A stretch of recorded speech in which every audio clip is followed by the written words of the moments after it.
Hi, Joanna. Thank you so much for being part of this innovative child therapy symposium. I was so amazed by your response on one of the posts that was in our Play Therapy Community Facebook group, and I reached out to you to get some more information. So let me just have you introduce yourself, tell people who you are and what you do. Sure. My name is Joanna Piekarski. I am a provisional psychologist trained in play therapy in Calgary, Alberta, Canada. And I work for a nonprofit organization doing a lot of play therapy work and child therapy. And I also own my own company called Psyched About Kids, where we provide services and products for that promote early brain development. Yeah, oh, that's great. Psyched About Kids. I love the name of that. Thank you. Okay, so you really get into a lot of assessments, and we were chatting before I hit record on like the different types of assessments. So I'd like to just kind of jump right in and share with the people watching this just anything and everything you feel like is important to know about assessments with kids in therapy. Absolutely. So one thing that I do want to stress is that you don't need to have to use formal standardized assessments if you are a child therapist. It's not a must. There are lots of informal ways you can run assessments that are play-based in your therapy room as well. So what I'm going to do is I'm going to go over some of those kind of more formal standardized assessments that I use a lot, and that could be helpful and require very simple training. They're easy to score.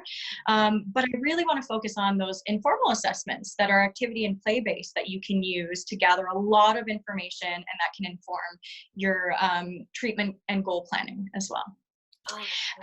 So let's start with some standardized measures and screening tools that I like to use. And you can implement these right in the intake that you have with the parent. They're very, very simple kind of questionnaires and screening tools. But why would someone want to use these measures? One, they're really good for screening and ruling out any developmental delays or challenges a child might be having. Two, that can help you make appropriate referrals. So if you find in your screening tool that the child is struggling in communication or expressive language, that might be a referral to a speech and language pathologist. And you found that immediately in your screen, right? Or if they're struggling in fine motor or gross motor, that can be a really easy referral to a physical therapist or an occupational therapist, right? So that's why some of these tools are actually quite useful. It's also good if you want to have some pre and post data for sessions to track progress, right? And of course, if you are in private practice, that's great for funding, or if you're sending in proposals to have kind of that data. You don't need it, of course, to have quality therapy, but it's nice to have if that's one of your goals, is to get some funding or maybe to track some progress. And of course, they inform your treatment goals. So I just want to talk about three major screening tools that are a little bit more formal and are standardized that I use. And I do these in the session, the initial intake sessions with the parents. So the first one is called the Ages and Stages Questionnaire. Often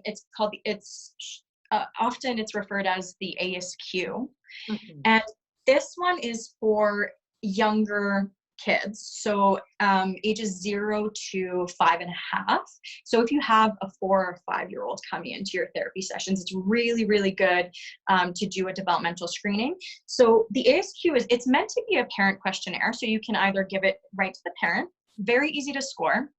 There's lots of very simple trainings online. There is a cost to it, but it's not too expensive. And it tests areas like communication, problem solving, personal social skills, fine motor and gross motor. So it's really nice, gives you a nice snapshot of their development. Are they typically developing? Are there any challenges in any of those areas of development, right? So if you are doing some work with the younger population. Really, really nice tool to use. And with that, there is the Ages and Stages Social Emotional Questionnaire. This one will ask questions like, does your child use words to describe his feelings and the feelings of others?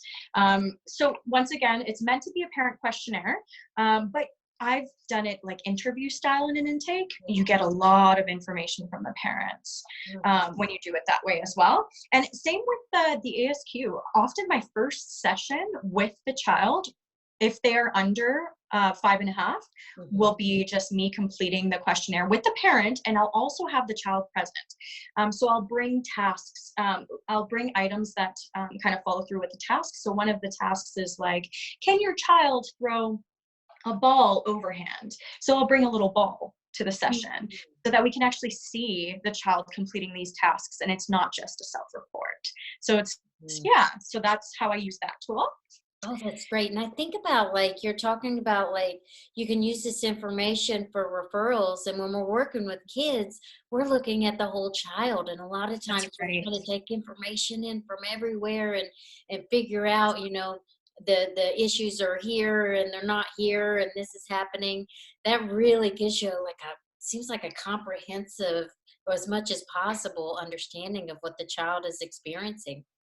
Absolutely, absolutely. And I love your point that you make here.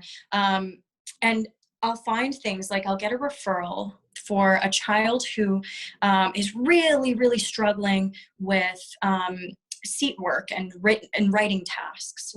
And they're showing lots of behaviors, task avoidant behaviors, and they're getting referred to me as a behavior. It's a behavioral problem, right? But then I'll do the screening, and I'll see that they're scoring very low in that fine motor section. I'm like, well, no wonder that there's task avoidant behaviors there. So that can be a huge piece of the puzzle, right? So. Absolutely. Yes. And you make the Yeah, appropriate referral, they get the help that they need, and those behaviors start to dissipate as they get absolutely. those feelings of adequacy or the frustration levels go down, all those things that are underneath the reasons that behaviors occur in the first place. Yes, definitely. Oh, I love that. Yeah. So the second screening that I like to do, so this is a standardized measure as well. It's called the trauma checklist. Hmm. And a lot of us know already that behavioral, like externalizing behaviors or even internalizing behaviors, are often a trauma response. Yes, well, not often, but sometimes a trauma response, right?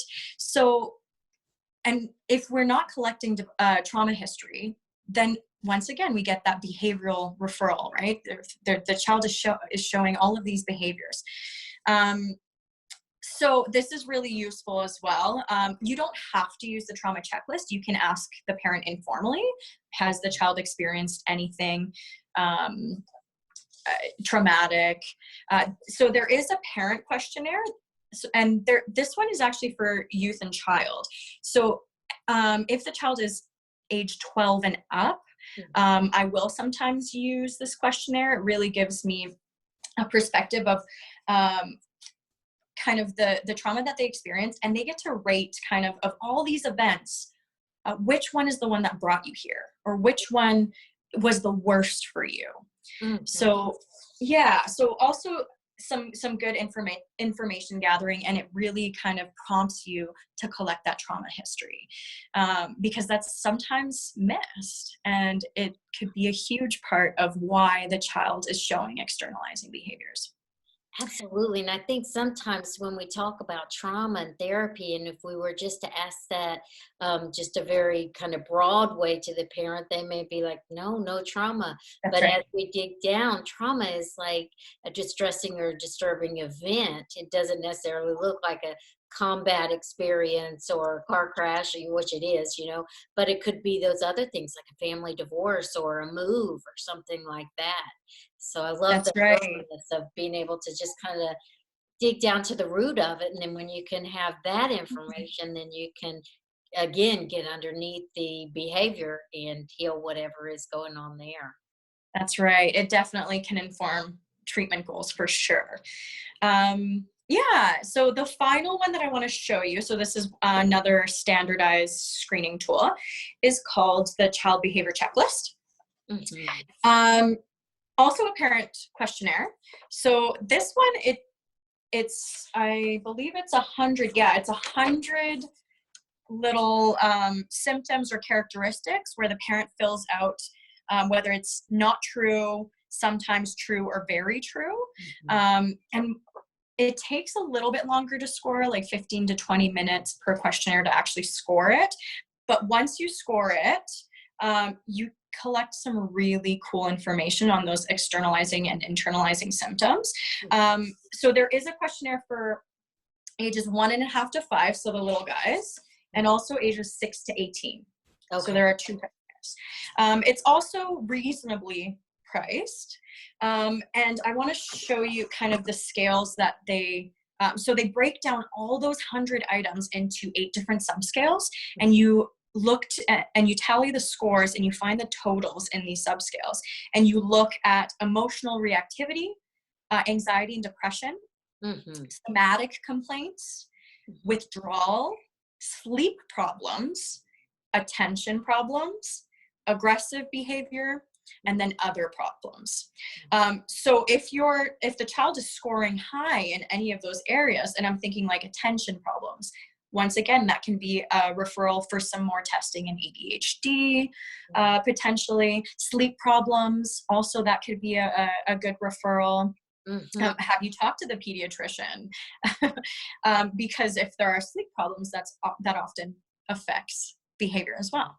So lots of different domains that you look at, and it gives a nice little snapshot as well. And it's a really good like pre-post test. So you do one right before you start therapy, and then right after you kind of close the file. I've seen a lot of really cool progress shown in the data there. So yeah, I would say the child behavior checklist, that's one of the more common ones it's that very common. Yeah, being used. But those domains, and I think about just compared to your standard intake questionnaire, it's not broken down like that. So that's being able right. to really narrow it down can give you a better idea of what the child is actually experiencing, but really help you tweak that treatment plan to so you're not just throwing something at the wall and hoping it sticks. You're really helping. Absolutely. Yeah, really, really helps with the treatment planning for sure. Mhm. So those are some of the more kind of standardized screening tools that I use in my practice, and I wanted to show you. Once again, you don't need to use tools like these, but they can be quite helpful. And I want to move into some informal assessments that you can use in your therapy room or in your playroom. Okay, so I'll start off Ooh, I by saying, recognize that book you just had your hand on. I can't oh, wait. I do, yes. But I want to start off saying that informal assessment is continuous. It happens every session. And whether that's simply gathering information, so right at the interview, right, with the parent, calling teachers and gathering that information, consulting with anyone who is really involved in the child's world, that's part of assessment too. Wow. So that's really important to note, and that assessment is constant. So just because you don't have these specific activities that you're using, anything in any behavior or any theme that you're seeing in the play, you're constantly assessing, right? So, but I wanted to give some tangible assessment activities that I use kind of near the beginning when I start the therapy session. So the first one, and I love that you like talk about like collaborating with other professionals, the teacher, the pediatrician, that continuity of care. Even if it's just a quick 5-minute chat, you can connect yes, and not only just gather information. Of course, you'd have to have the documentation for authorization of exchange of information to be able absolutely. to allow that connection. But that can be so very helpful on every angle. Yes, definitely. And it's a huge part of assessment. So even if you're saying to yourself, you know what, I'm not big on assessments in my therapy sessions. If you are collecting that information, you are using an assessment. Yeah. That's an assessment, an informal assessment. So, and a Mhm. really important Mhm. one. Okay. So these are some informal assessments that I use. A lot of them are play-based or activity-based. If you're familiar with Leanna Lowenstein, I had the pleasure of being trained by her a few summers ago. Yeah, so she has a lot of really great books on interventions and assessments, and actually a lot of this one is called Creative CBT Interventions for Children with Anxiety. A lot of these interventions can be used as informal assessments as Mhm. well. So I'm going to pull out two activities that from Leanna Lowenstein's book, actually, Okay. that I You were use. And trained by her directly. That's awesome. yeah, she actually trained me in assessments. So, Oh, that's um, yeah, really exciting. She's a lovely lady, very, very knowledgeable. mhm. So, the first one I love to use is called sticky dots, and it's literally a piece of paper, and it has a variety of items. So this is after you've done the parent questionnaire, you've gathered all the information that the parent wants you to hear, but the child has their own information that might even contradict what the parent says. So Leanna has a version for preschoolers. She has a version for school-age children and for teens as well. So this is the preschool age one, and then there are more items on the school-aged one. So this is like the school-aged one here. Okay. Basically, I read out the statement out loud and I say, if it's true, put a sticker there. So the first question here is, or the first statement, sorry, is, I have scary dreams. Is that true?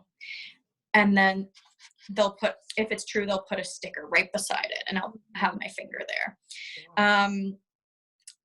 If it's not true, sometimes I get them to put it on a different piece of paper because sometimes kids just love stickers, right? Yeah. Yeah, if it's not true, just put it on this piece of paper. But there have been occasions where the parent has said things like, "Oh, my child is overly confident, and they really try to. Sometimes they show off in front of their peers, and it's annoying. But then I'll get to this item. I think I'm bad, and they'll put a sticker there. And I'm thinking, wow, that this child is telling me that they're not so confident, and that there is a lack of self-esteem there. So this is really great from collecting information from the child. Yes. Yeah, because we can get lots from the parents, but this is really, really important. And kids love stickers. So Mhm. it's a really easy little assessment to follow through, and often they'll do some information sharing as well. So if they say, like, I have scary dreams, I have scary dreams about my mom and dad fighting, or so they'll offer more information than just this putting a sticker there, right? Mhm. So really, really good for information gathering.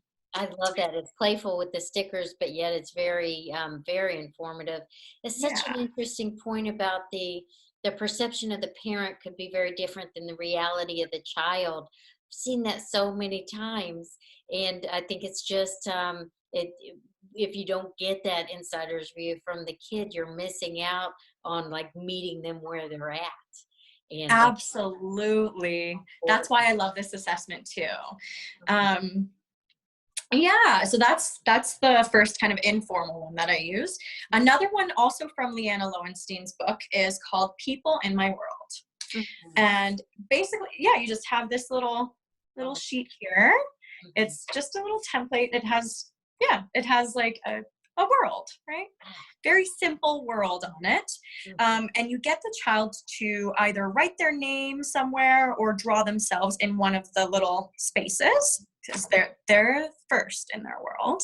Mhm. And then you ask them to, it's very similar to kind of collecting like a genogram, but it offers way more information and is way more fun to do instead of just tell me who's in your family, right? So it's much more fun for the child. So I get them to put themselves in first, and then I'll say, who else is really important in your world? And they'll say mom. So they'll put mom right beside them. And then dad's up here, and brother, and my teacher, and you. And they won't always put you in there, but it's sometimes they'll, yeah. And you get to see like the proximity, the placement, and yes, the yes. So you look at proximity, so that's really important. But another piece of the puzzle is you get them to put stickers on anyone in their world. So you'll say something like, put a happy face on someone who on the person or on people who feel happy in your world. And sometimes they'll put a sticker on everybody. Put a Band-Aid on anyone who feels really sad all the time. So yeah, put red dots on someone who feels angry all the time, or on people who feel angry. Real good understanding of just their surroundings and the people. Yeah, and that's who the pain points are. Definitely. And that relational health piece, right? So should this be parent-child therapy maybe? If there's a lot of information saying like, yeah, mom is always really, or do we make a referral for mom? Yeah. Do we talk about if mom is always really sad and angry? Yeah. Yeah. So I've had lots of really before that's been exactly the case. And, maybe mom just had, a new sibling and postpartum depression or that's right. something like that. And then that way that can indirectly or directly help the child with their emotional struggles. Absolutely. So lots of really good information from this little assessment. And it's playful. It's playful. And once again, there are stickers involved, different types of stickers, right? So like put a spider on someone who makes you feel scared. Right? Yeah.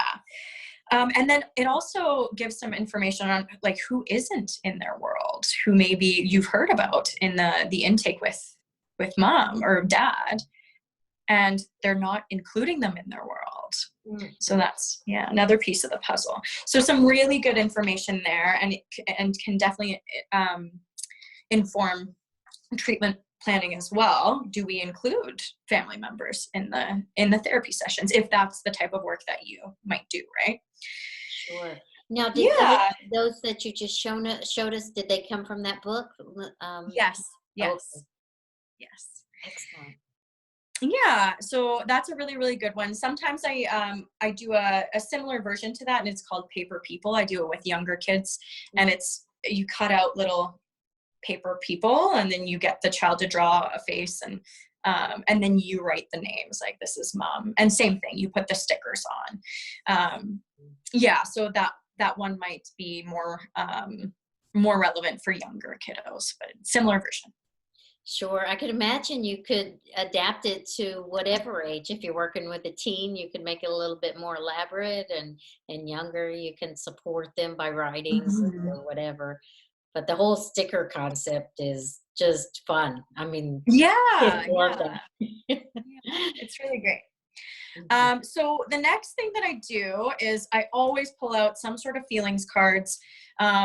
There's a game called My Feelings game, and it's similar to Candyland. You can even use Candyland, like play a game with Candyland, and instead of like the color cards, you can put like emotion faces on them. I have my own feelings. Yeah, that's Leanna Lowenstein's idea.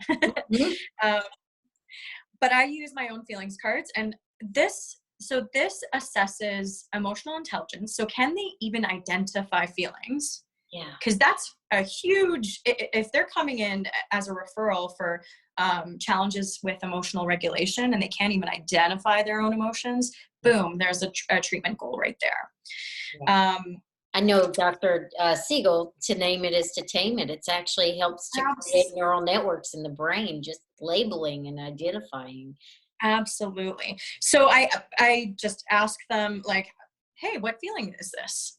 Mhm. Oh, those Happy. are beautiful. Are that's your product right there? Yeah, yeah, they are my product. My little feeling cards. Mm.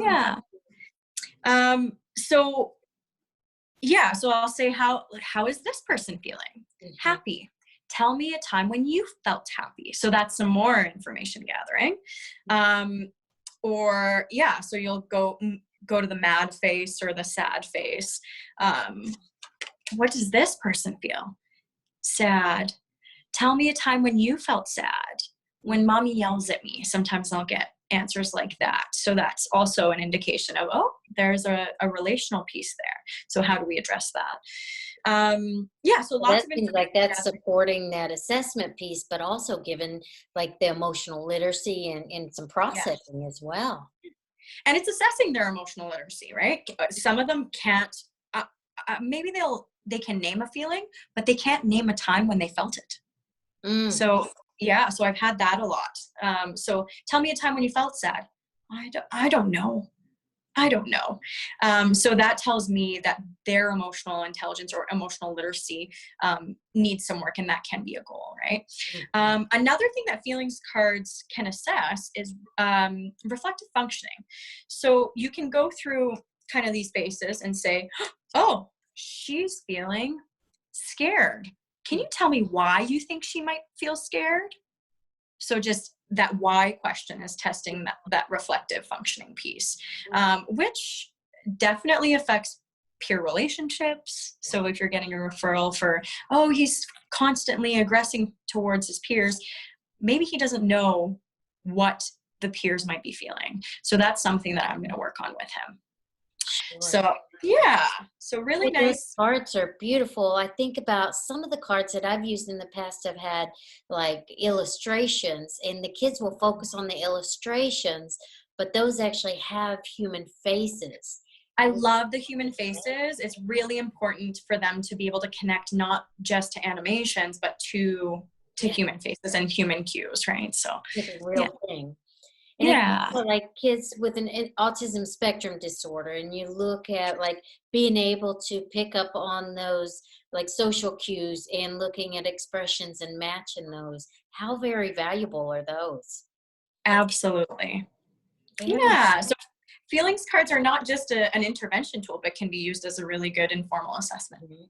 Now, do you sell those like on your website, or how do people get I those if they're interested? Yeah, I do. And yeah, so we're just kind of finishing up our website, and yeah, they'll be available for sure. And Hmm. I think with the package, yeah, I'll have some little discount codes and everything on the cheat sheet as well. That's awesome. That's awesome. Yeah, I love that. yeah. Um, so another informal little activity or assessment that I like to use, and this is for um, child therapists that have a sand tray in their room, and not everyone does, but I do want to talk about some really good little assessments that you can use in the sand tray. One of them that I do use is I get them to show me a world that they wish they lived in. Ooh. Yeah. So they pick the figurines that they wish they had in their world, or maybe mom and dad are closer together, or maybe they have more friends. They're put in, they're at the playground with lots of friends, and that really gives me a lot of information. Another sand tray assessment that I like to use is I tell them, show me all of the things that make you happy or make you feel good on one side, and Mhm. then all of the things that make you upset or feel bad on the other side. So Mm. that's also a really interesting sand tray assessment, and gives you a lot of information as well that can inform treatment goals. Yeah. That's awesome. Those two that you just mentioned, that's actually part of like the EMDR with kids that I was mentioning. This sounds like Ah, the first one that like show me the world you wish you lived in. That's really like the sand tray version of the miracle question. Like, Oh, wow. Yeah, it's a very powerful question for sure. Mm-hmm. Mm-hmm. Yeah, Yeah, and I think sometimes it takes them to just they may not even know, and they look those that's right. pictures, and it's a big awareness piece as well. Yeah, processing awareness, a lot of that, right? And that's part of the assessment. If they can't show you the world that they want to live in, that tells you a lot Yeah. too, right? Yeah. So that's Stuck huge. in, like, I think a lot of times that kind of reminds me of when people feel like so kind of stuck in their current situation, they have a hard time even envisioning anything That's right. future or anything past the now. Yeah, such good stuff. Wow. Yeah, Wow. absolutely. Yeah. Um, I have two more kind of informal activities that I want to go through, and then we'll talk about parent-child dyadic assessment as well. Okay. Yeah. So another really good assessment for impulse control. Hmm. So we get a lot, I personally get a lot of referrals for kind of poor impulse control and aggression. And so a really good assessment for that is like the good old fashioned marshmallow test. Hmm. If you're familiar with that, except you don't have to use marshmallow. Hmm. So I've used like a Kinder Surprise egg. I've used a toy called a smasher. So basically, if you Google smashers online, you literally get to smash the toy and get to keep what's inside. Oh, And sometimes there's little dinosaurs and whatever. So I give the child the smasher, and I say, okay, you can smash the smasher right now and keep the toy that's inside. mhm. And they get really excited. Or you can wait 5 minutes at the table, and if I come back in and you didn't smash the smasher, then you get two. So that really shows, and it's so funny. Like you'll see kids as soon as they get that smasher, boom, they don't even let you finish the sentence. Or you'll see some really resourceful kids who are kind of chatting to themselves, and I've had kids say to themselves like, I really want to smash this, and I'm watching in the Say it out observation. loud. And that is tremendous impulse control. They're telling themselves out loud, like, I really want to do this, I'm not going to do this. So impulse control, and that's self-regulation, self-control, right? Mhm. And it's a really fun little assessment to Yeah. do, sure. And I think And that's like that marshmallow experiment from like years ago. They actually did longitudinal studies, and they seen like that was linked to like educational levels and different yeah, socioeconomic areas. So it's interesting how all that works. Often wonder if I would have eaten both marshmallows or the first me too, me too.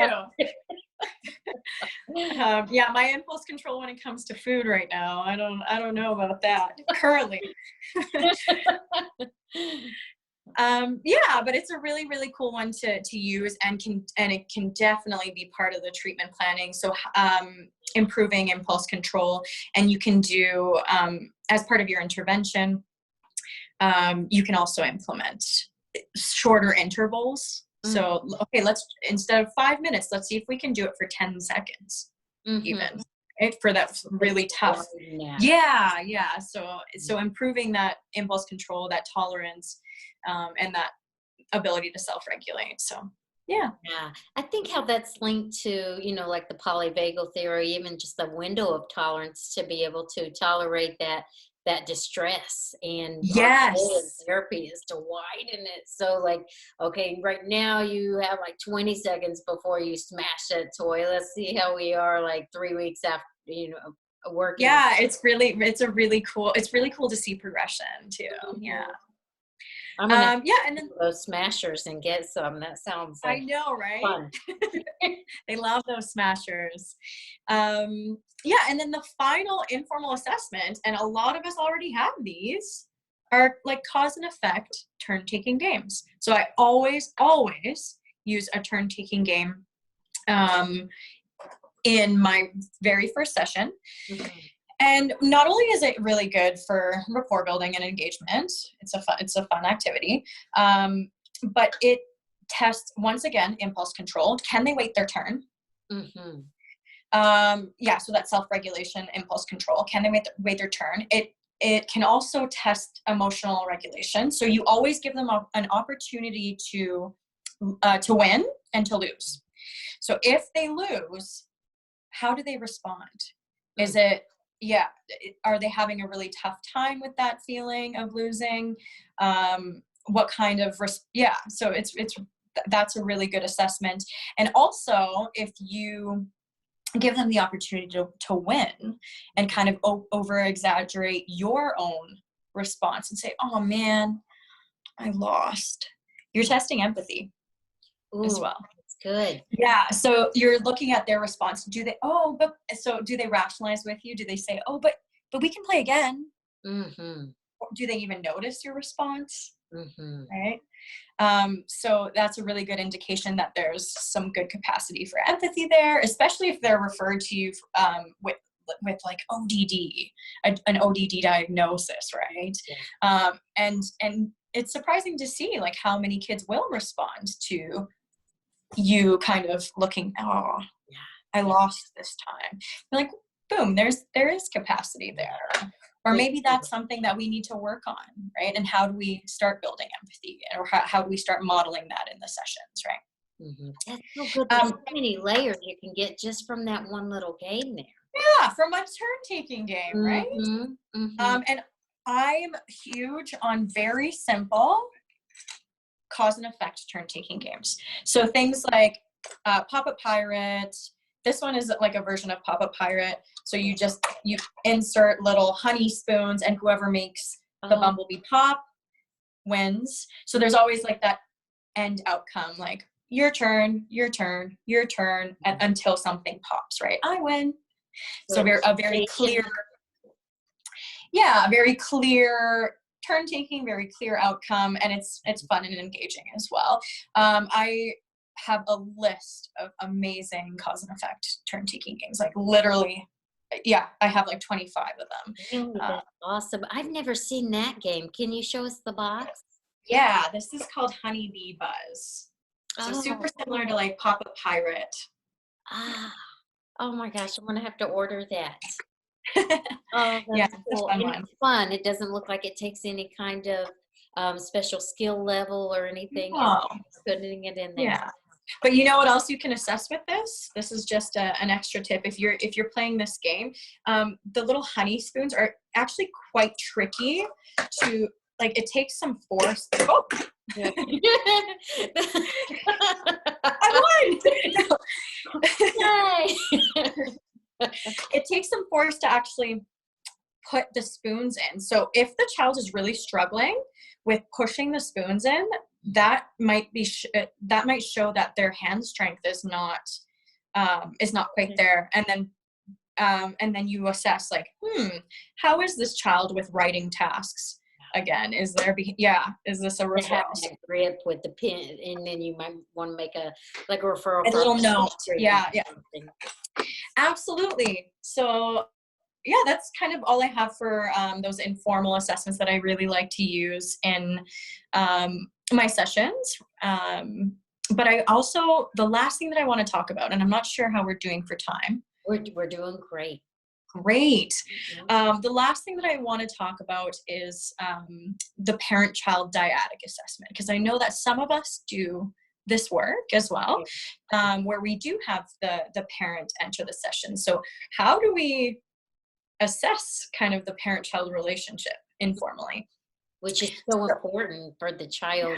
Everything that child-parent relationship we see is like at the foundation of all kinds of areas in a child's life. Absolutely. So what I use, and for those of you who are play therapists, you are very familiar with this method. It's called the Marshak interaction method. There is significant training involved if you want to be trained in the Marshak interaction method. However, I use an informal adaptation. Mm-hmm. So you can totally use tasks from the Marshak interaction method. just to gather some information around the relationship. And that's what I do personally. And you can actually, I think you can purchase like the Marshak interaction method. Like they have little flip books on theraplayfoundation.org or something like that. I'll find a link and accompany this video so people could just click on it. Oh, awesome. Okay. Yeah, so basically it's you can use 5 to 9 little task cards. And there's lots of different tasks that where you can gather information around the dynamic between the parent and the child. It really helps the therapist observe kind of the child's response to being nurtured or to being challenged, or when structure is implemented. Are they used to structure? Are they not used to structure? Do they find touch or that type of nurture aversive? Do they like it? Do they seek it? How do they respond when they're being challenged? Or do they respond with wanting their own power and control and maybe showing some behaviors when they're challenged? Or do they really enjoy the challenge? Yeah, and it allows the therapist to observe how the dyad engages with each other, right? So, yeah, and also you might see some natural family dynamics, so tantrums. Yeah. And so, yeah, and how does the parent respond to a tantrum? Right? So that's something to keep note of as well. That would be so useful because as you're working with the child, knowing what parent consultation or what strategies may be helpful, or maybe even a referral. Maybe the parent is struggling with something and you can see it right there in the interactions that you're observing. Absolutely. You can also really observe kind of parental attunement, like, is the parent understanding what the child needs in that moment? Are they taking the child's lead in play, or are they wanting the control? Yeah, you can kind of see some attachment styles there. Like, are the parents' responses consistent or unpredictable? Yeah, is the child always craving that control or connection during each task, right? So I'm going to just go through kind of 9 very simple tasks. You can write them out on an index card and give it to a parent. And what I do is I give them 5, 6, 7. It depends on kind of how old the child is and the parent's capability as well, but up to 9 cards in one session. And yeah, and they're very, very, very simple tasks. And I'll either, I have an observation room, so I'll knock when the task is completed and the parent flips to the next card, or you can just knock on the door just outside or well, I guess you'd be observing in the room, but you can knock on something to signal. Okay. So you're just letting them do their thing and you're watching. You are watching. You are not involved. You're not prompting unless they have like a big question. So no prompting. You just give them the task cards.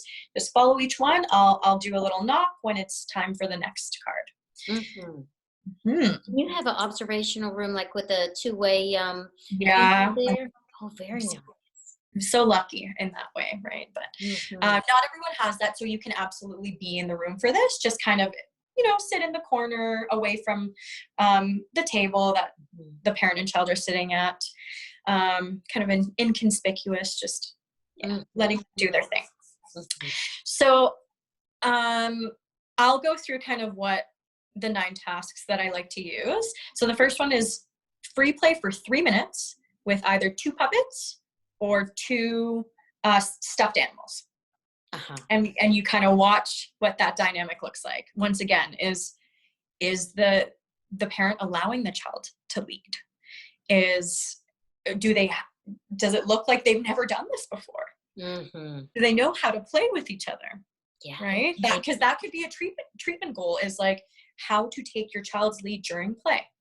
Yeah. It's a very super simple goal, right? Task 2, putting lotion on each other. So that's a nurture task.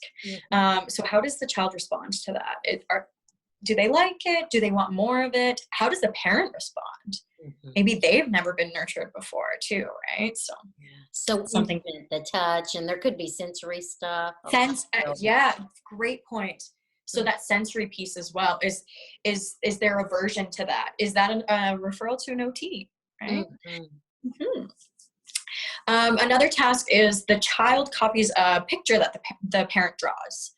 So yeah, does the child like the directiveness, or do they do their own thing, or do they ask their parents to help? So what does that dynamic look like? Number 4, playing a familiar game. Can they delight in each other? Is that a thing? Do they know? Do they get upset with the winning and the losing? Oh, that one right there seems like that would be super informative, just telling Oh like yeah, the yeah, interactions. yeah. And how does the parent respond if the child gets upset with if they lose? Or, yeah. So really, really easy task. You can use you can use any simple turn-taking game for that one. Teaching a new task. So get like it's written on the card, teach your child a new task. And so it's interesting to see what parents come up with. And I've had parents say like, let's build, or let's make a paper airplane, or let's make a spider out of Play-Doh, or, and then you see if the child, again, likes to follow that direction, or whether they want to take control and say, no, I'm going to do this instead. So really interesting to observe that. I think a lot of our kids too with executive functioning issues, they may not even be able to take past a couple of directive pieces. So you Oh yeah, information on yeah, kind of their processing. absolutely. Another one is have the parent talk about when the child was a baby. So that's an interesting dynamic as well. Is the child really interested? Does the parent nurture them while they tell them these stories? Some parents will say, hey, do you want to come sit on my lap? Do you want to hear this story? Some parents will feel uncomfortable even talking about it. Maybe they had that postpartum depression and they don't like they don't want to talk about that time. Very painful, traumatic on all Yeah. ends. Yeah. And then parent leaves the room for a minute. So we get to see kind of the child's response. Are they a little distressed? Oh, sorry. Did I? There. Oh, you're back. Yeah. So are they Left the room distressed? for a minute. Yeah. Right. Yeah. Right. I'm modeling for you. Uh-huh. Yeah. So you see some interesting responses, and even how the parent leaves the room. Do they even say anything to the child? I've had that a lot. Is parents will just walk out without even, and the child is like, "What? Where did you go?" Although some parents will say, "Hey, I'm just going to be right back," and then you can see the difference in the responses there as well. And then also the reunions you see that are interesting. So could this be an attachment issue, right? Yeah. Or separation anxiety could come out of that, or Oh yeah. even disconnect where they don't even, it doesn't faze them. That's right. That's right. Yeah. And then I finish up with 2 tasks. So pretend play with costumes for 3 minutes. So some parents they can do the pretend play with the toys, but when they're put in a role, then it can get tricky for them. So what does that dynamic look like? Like if they all of a sudden need to like wear the chef hat, or they're a fireman, or they're like trying to squeeze in the little coat and Yeah. And I've seen this a lot is, I'm not sure if you have like handcuffs, pretend handcuffs in your yeah, room. I was If they pull up for like an hour today, matter of fact. yeah, so that can also be a theme of control. If the child, and I've seen parents resist it a lot. Oh, you don't need to handcuff me. I'm good. So you can see kind of the dynamic there in terms of power and control. Like when can I give my child control? Can I do it during play at least, right? Or am I constantly wanting to be in control of everything? So. And I love it when they try to connect. They put the handcuff either, and I've had them handcuff themselves to the parents too. It's like, Yeah, I they get love that's connected. such a beautiful moment to see, actually. Yeah. So at first it's just when you see the parent getting handcuffed and like, nope, I have full control in this. But then eventually when during that dyadic work, you'll see, I love that. Like we're handcuffed together. So that's creating that connection piece. And they might do that in this pretend play session and for 3 minutes, right? So yeah, little themes to pick up on in 3 minutes, right? Oh, so good. So Yeah. good. And the last part is also, we finished with nurture, is the parent and child feed each other. And it could be anything like crackers, M&Ms. Yeah, and you see, again, there could be some sensory issues there. Comfort level with that nurture piece can also be there, might not be there. So it's a really beautiful way of gathering so much information on these little task cards, and you can finish it in 45 minutes, depending on how many tasks you want to kind of put in there. And can really, really help with that parent-child goal plan, right? So what are the goals? Do we want to incorporate some more nurturing activities, right? Do we want to maybe help mom show or build some structure? Maybe the child and mom are both not used to structured activities. Do we want to help the parent understand how to take the child's lead during play? To give them that control, at least in their play, so that the rest of the day is much easier for them, right? Absolutely. I think a lot of the behavior is based in trying to seek control. So if you can satiate that, and it can help de-escalate a lot of those behaviors. Their play training, which that's definitely on my bucket list. The therapy play training is like one of the best. I know, it's on my bucket list too. I use a lot of informal theraplay kind of activities and an adaptation of that Marshak interaction method, but I'm not formally trained in it. So I know a lot of therapists that highly recommend the training. So that is also on my bucket list as well. Great things about it too. I'll make sure that I put a link to their website in case anyone watching this wants to kind of pursue that training as well. Now, almost out of time, but I want to make sure that people know where to find you and any products that you may have available or any services. Absolutely. So you can reach me if you just go to www.psychedaboutkids.com. There's a contact form there. It goes directly to my email. And the products will be online as well. We're working on an online parenting workshop, lots of cool little services. Awesome. Definitely reach me on psychedaboutkids.com. That's great. I'm going to buy some of those cards and that buzz game that you showed. But I'll go to your website and get some of those cards, because I do struggle with the ones that have the illustrations. They're super cute, but like it'll have just like a cute little illustration, and they're looking at like the balloon or whatever. And they're kind of missing the link between the emotion and the actual, like, the human piece of it.